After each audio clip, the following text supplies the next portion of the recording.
dear students. My name is Ate DJ, and I will be your storyteller for today. I hope that you will listen and understand our story. So, our story for today is entitled The Fountain of Fair Fortune. Without further ado, let's start. The Fountain of Fair Fortune. High on a hill, in an enchanted garden, enclosed by tall walls and protected by strong magic, flowed the Fountain of Fair Fortune. Once a year, between the hours of sunrise and sunset on the longest day, a single unfortunate was given the chance to fight their way to the fountain, bathe in its waters, and receive fair fortune forevermore. On the appointed day, hundreds of people traveled from all over the kingdom to reach the garden walls before dawn. Male and female, rich and poor, young and old, of magical means and without. They gathered in the darkness, each hoping that they would be the one to gain entrance to the garden. 3 witches, each with their own burden of woe, met on the outskirts of the crowd and told one another their sorrows as they waited for sunrise. The first, by name Asha, was sick of a malady no healer could cure. She hoped that the fountain would banish her symptoms and grant her a long and happy life. The second, by name Atheda, had been robbed of her home, her gold, her wand by an evil sorcerer. She hoped that the fountain might relieve her of her powerlessness and poverty.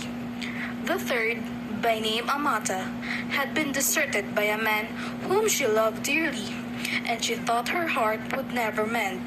She hoped that the fountain would relieve her of her grief and longing. Pitying each other, the 3 women agreed that, should the chance befall them, they would unite and try to reach the fountain together. The sky was rent with the first ray of sun, and a chink in the wall opened.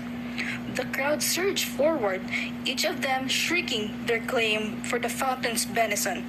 Creepers from the garden beyond snaked through the pressing mass and twisted themselves around the first witch, Asha.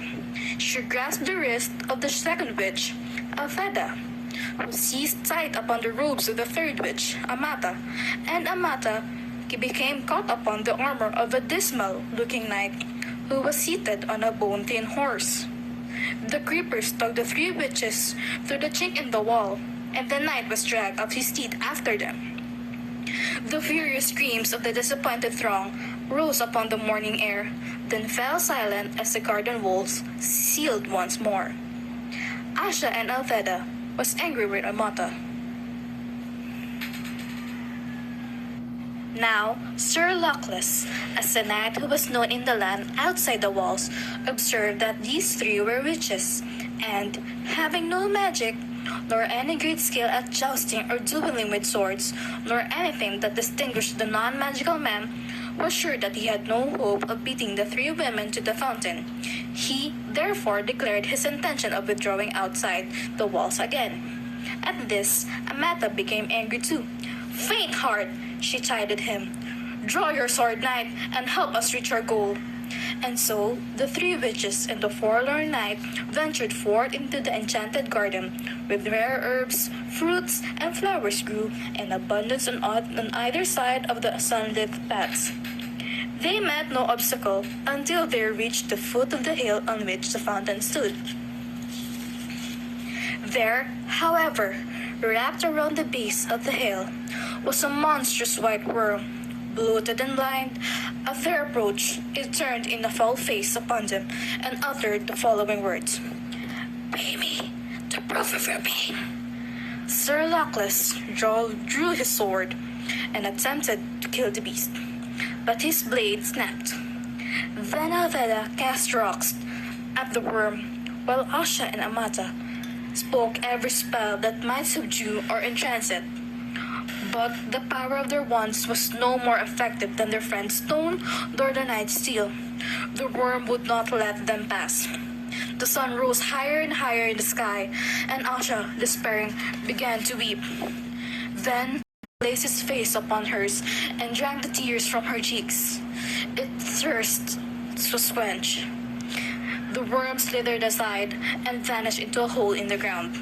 Rejoicing at the worm's disappearance, the three witches in the night began to climb the hill, sure that they would reach the fountain before noon. Halfway up the steep slope, however, they came across words cut into the ground before them. "Pay me the fruit of your labors." Sir Luckless took out his only coin and placed it upon the grassy hillside, but it rolled away and was lost. The three witches in the night continued to climb, but though they walked for hours more, they advanced not a step. The summit came no nearer, and still the inscription lay in the earth before them. All were discouraged as the sun rose over their heads and began to sink towards the far horizon. But Altheda walked faster and harder than any of them, and exhorted the others to follow her example, though she moved no further up the enchanted hills. "Courage, friends, and do not yield," she cried, wiping the sweat from her brow. As the drops fell glittering onto the earth, the inscription blocking their path vanished. They found that they were able to move upwards once more. Delighted by the removal of this second obstacle, they hurried towards the summit as fast as they could, until at last they glimpsed the fountain, glittering like crystal, and a bower of flowering trees. Before they could reach it, however, they came into a stream that ran around the hilltop, barring their way. In the depths of the clear water lay a smooth stone bearing the words, "Pay me the treasure of your past." Sir Luckless attempted to float across the stream on his shield, but it sank. The three witches pulled him from the water, then tried to leap the brook themselves. But it would not let them cross, and all the while the sun was sinking lower in the sky. So they fell to pondering the meaning of the stone's message, and Amata was the first to understand. Taking her wand, she drew from her mind all the memories of happy times she had spent with their vanished lover, and dropped them into the rushing waters. The stream swept them away, and stepping stones appeared, and the three witches in the night were able to pass at last on the summit of the hill. The fountain shimmered before them, set amidst herbs and flowers rarer and more beautiful than they had yet seen. And the sky burned ruby, and it was time to decide which of them would bathe. Before they could make their decision, however, frail Asha fell to the ground. Exhausted by the struggle to the summit, she was close to death. Her three friends would have carried her to the fountain, but Asha was in mortal agony and begged them not to touch her. Then Altheda hastened to pick all those herbs she thought most hopeful and mixed them in Sir Luckless' gourd of water, and poured them as a potion into Asha's mouth. At once, Asha was able to stand. What was more, all the symptoms of her dreaded malady had vanished. "I am cured," she cried. "I have no need of the fountain. Let Altheda bathe." But Altheda was busy collecting more herbs in her apron. "If I can cure this disease, I shall earn gold aplenty. Let Amata bathe." Sir Luckless bowed and gestured Amata towards the fountain, but she shook her head. The stream had washed away all her regret about her lover, and she saw now that he had been cruel and faithless, that it was happiness enough to be rid of him. "Good sir, you must bathe, as a reward for all your chivalry," she told Sir Luckless. So the knight glanced forth in the last rays of the setting sun, and bathed in the fountain of fair fortune, astonished that he was the chosen one of hundreds and giddy with his incredible luck. As the sun fell below the horizon, Sir Luckless emerged from the waters with the glory of his triumph upon him, and flung himself in the rusted armor at the feet of Amata, who was the kindest and the most beautiful woman he had ever beheld. Flushed with success, he begged for her hand and her heart. Amata, no less delighted, realized that she had found a man worthy of them.